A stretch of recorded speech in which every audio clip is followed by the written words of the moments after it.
Dito na naman tayo, kabayan, sa ating binabantayan. Ito ay maghahapon na, mag-inspection na naman tayo para sa ating area. Obserbahan natin ang mga nangyayari sa ating kapaligiran. Dito tayo dadaan sa may baba. Ayan. Dahil maghapon na, ha? What's time is 5, ha? Alas 5 na tayo pala. Kabayan, alas 5 na pala dito sa area natin. Sa area natin. Dito pala sa amin, dito sa aking orasan, sa aking orasan pala, alas 5 na. So, ganyan na naman. Dahil trabahong gwardiya tayo. So, inspeksyonin na naman natin ang ating binabatayan.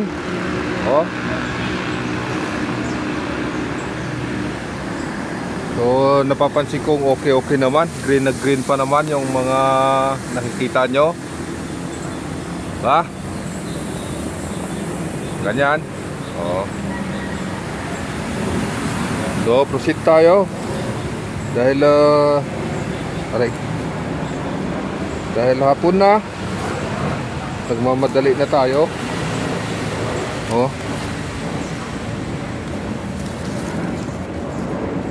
Dahil maya ay uwian na. Alam nyo naman,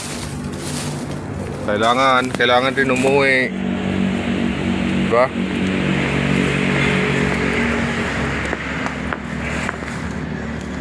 So, kamusta ang inyong hapon, mga kabayan?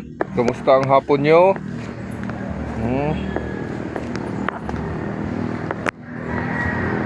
Kamusta kayo? Saan man kayong sulok ng mundo? At mapanood ito ang ating munting vlog. Dito tayo ngayon sa aking binabantayan. So, may dumaan na tikling.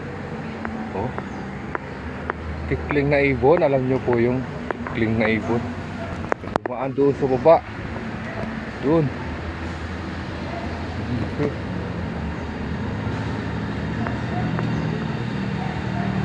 Okay. So, okay naman po ang ating nabatayan.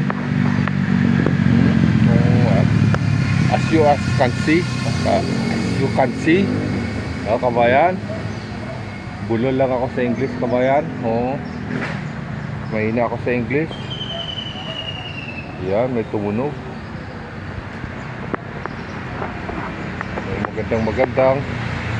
Magandang hapon sa lahat. Ayan. Ako'y pabalik na sa ating pwesto. Ito ay binibisita ko lang para masabi natin na secured ang area. So, binibisita ko lang ito para alam ng mga tao na may pumupunta na bantay. Ito kapunuan punuan ng mangga, kawayan, maraming mga puno kasi dito. Kaya hindi mo mapapansin kung may taong pumapasok. Kailangan mo talagang inspeksyonin, puntahan at tingnan yung lugar para masabi mo na safety. Ganito talaga dito.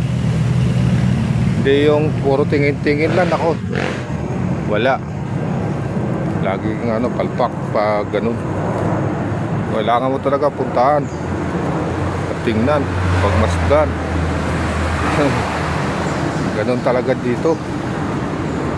Mga matinik ang magbabantay. Kailangan mas matinik ka sa binabantayan mo kaysa nagbabantay ka. Binabantayan rin tayo. Binabantayan rin ako. So kailangan transparent din. Pag binabantayan ako, babantayan ko rin sila. Dito tayo. Pabalik tayo sa ating pwesto, sa ating guardhouse. So ganun pala. Ayun na ako sa gilid ng highway. Yan. So magandang hapon at ako'y magpapaalam. Sandali. Next time. Bye bye.